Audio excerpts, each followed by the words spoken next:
Hello students, class ninth history chapter number है पहला भूगोलिक खोजें। और जिनमें हम एक वाक्य वाले जो प्रश्न दिए गए हैं 7 तक उसको पहले हल करते हैं। देखिए क्या है पहला प्रश्न। भारत आने में किस भारतीय व्यापारी ने वास्को डी गामा की मदद की। तो सबसे पहले आप ये समझिए कि वास्को डी गामा आखिर है कौन। वास्को डी गामा यूरोप के पुर्तगाल के एक साहसी नाविक थे जिन्होंने 1498 ईस्वी में भारत की खोज की। भारत में इन्होंने कहाँ कदम रखा? केरल के कालीकट बंदरगाह पर उन्होंने कदम रखा। और इस दरमियान भारत के जो व्यापारी हैं अब्दुल मजीद, इन्होंने इसकी सहायता की और जिससे सीधे मार्ग उन्हें मिल गया भारत पहुँचने का। तो इसका जो आंसर होगा एक वाक्य में देना है। तो कैसे देना है आपको? भारत के व्यापारी अब्दुल मजीद ने वास्को डी गामा की मदद की। इसके बाद देखिए प्रश्न क्रमांक दूसरा क्या है। न्यू फाउंडलैंड का पता किसने लगाया? तो ये न्यू फाउंडलैंड क्या है? एक महाद्वीप है जो कनाडा में स्थित है। तो आपको इसका आंसर एक वाक्य में ऐसे देना है, न्यू फाउंडलैंड द्वीप का पता सर जॉन ऑन सेबास्टियन कैवोड ने लगाया। अगला जो प्रश्न है हमारा तीसरा, यूरोपियों द्वारा निर्मित तेज चलने वाली जहाज का क्या कहा जाता था? उस जहाज को जो तेज चलती थी, यूरोपियों द्वारा जो बनाया गया जहाज़ था उसका नाम बताना। तो इसका उत्तर लिखने से पहले आपको थोड़ा यहाँ पे ध्यान देना है। ये क्या है? यूरोप का मैप है, ठीक है, नक्शा है।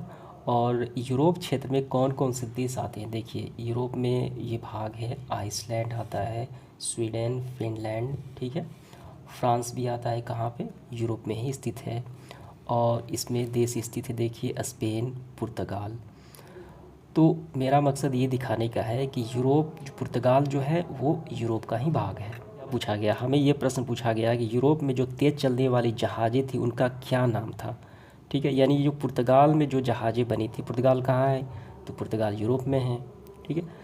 तो जो तेज़ चलने वाली जहाज़ें थी उसका नाम क्या था? उसका नाम केरावल था। उसका क्या नाम था? देखिए, उसका नाम था केरावल। पुर्तगालियों ने एक नई किस्म की हल्के और चलने वाली जहाज़ बनाई जिसका नाम केरावल था। और ये पुर्तगाल कहाँ है? ये तो यूरोप में है। तो आपको आंसर यही लिखना है, उस जहाज़ का नाम केरावल। अगला जो प्रश्न है हमारा, देखिए 4 नंबर क्या है। दक्षिण अफ्रीका का दक्षिणतम बिंदु कौन सा स्थल है? यानी दक्षिण वाला भाग कौन सा स्थल है? तो यहाँ पे देखिए दक्षिण अफ्रीका का दक्षिणतम बिंदु उत्तम आशा अंतरिक्ष ये कहा जाता है। पांचवा प्रश्न देखिए क्या है। 11वीं 12वीं शताब्दी में ईसाई एवं मुसलमानों के बीच धर्म युद्ध क्यों हुआ था? किसके बीच हुआ था धर्म युद्ध? ईसाई और मुसलमानों के बीच क्यों हुआ धर्म युद्ध? तो यहाँ पे देखिए 11वीं 12वीं शताब्दी में जेरूसलम जो इज़राइल, ठीक है, ये अवस्थित है, पर अधिकार के मुद्दे को लेकर धर्म युद्ध हुआ। अधिकार के मुद्दे को लेकर, इसका मतलब जो मुस्लिम कहते थे कि ये क्षेत्र मेरा है और ईसाई कहते थे कि ये मेरा क्षेत्र है, ठीक है। इसी अधिकार के मुद्दे पर, जेरूसलम के अधिकार के मुद्दे पर धर्म युद्ध। अगला प्रश्न देखिए 6 नंबर। 1453 में कस्तुतुनिया पर किसने अधिपत्य जमाया, किसने कब्जा किया, वो बताना है, उस व्यक्ति का नाम, ठीक है, वो बताना है हमें। तो 1453 ईस्वी में कस्तुतुनिया पर तुर्की ने यानी तुर्कों ने आधिपत्य जमाया। पुर्तगाल एवं स्पेन किस महासागर के पास अवस्थित है? तो मैंने अभी आपको बताया पुर्तगाल और स्पेन कहाँ स्थित है। ये जो है ये यूरोप में स्थित है। तो ये दोनों क्षेत्र जो है कौन से महासागर पर ये अवस्थित है उसका नाम बताना है।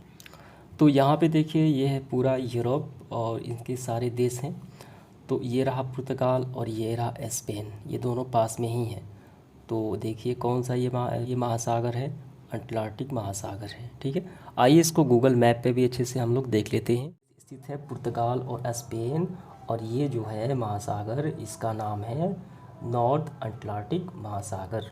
तो इसके बाद हम लोग आगे बढ़ते हुए लघु उत्तरीय प्रश्न देखेंगे। देखिए पहला क्या है। यूरोप में मध्यकाल को अंधकार का युग क्यों कहा जाता है? तो आपको आंसर ऐसे करना है, यूरोप के मध्यकाल को अंधकार का युग कहा जाता है कि इस काल का जो युग था वो सामंती प्रवृत्तियों का काल था।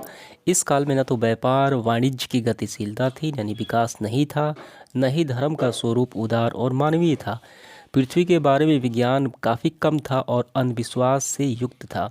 सीमित भौगोलिक ज्ञान के कारण समुद्री व्यापार भी सीमित था और लोगों का विश्वास था कि पृथ्वी चपटी है और समुद्र में अधिकतम दूरी पर जाने पर वो किनारों से गिरकर अनंत में विलीन हो जाने का भय बना रहता था। तो ये पूरा प्रश्न है, भूगोलिक खोजों में वैज्ञानिक उपकरणों का क्या योगदान था। तो देखिए, वैज्ञानिक उपकरण के आविष्कार से, जैसे कंपास हो गया, ठीक है, तो इससे क्या हुआ, इससे हुआ कि दिशा का ज्ञान काफ़ी आसान हो गया। यानी जब समुद्र में जहाज़ें निकलती थी तो भटकने का कम आशंका होती थी, ठीक है। तो इस तरीके से आपको आंसर लिखना है।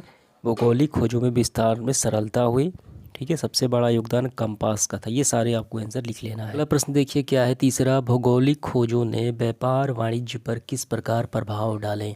तो इसका आंसर ये रहा, व्यापार वाणिज्य पर प्रभाव। नए देशों की खोज एवं नए व्यापारिक संपर्कों ने यूरोपीय व्यापार वाणिज्य में क्रांतिकारी परिवर्तन लाए, और ये सारे आपको लिखना है।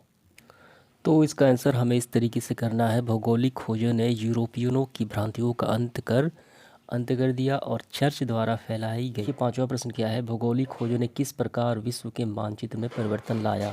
तो इसका आंसर आपको ऐसे करना है, भौगोलिक खोजों ने मानचित्रों में महत्वपूर्ण परिवर्तन लाया। खोजों के तहत अमेरिका, अफ्रीका, ऑस्ट्रेलिया का पता चला, जिसके बाद विश्व को 5 महादेश या महाद्वीप में बंट गया और विश्व का नया नक्शा बनाया गया।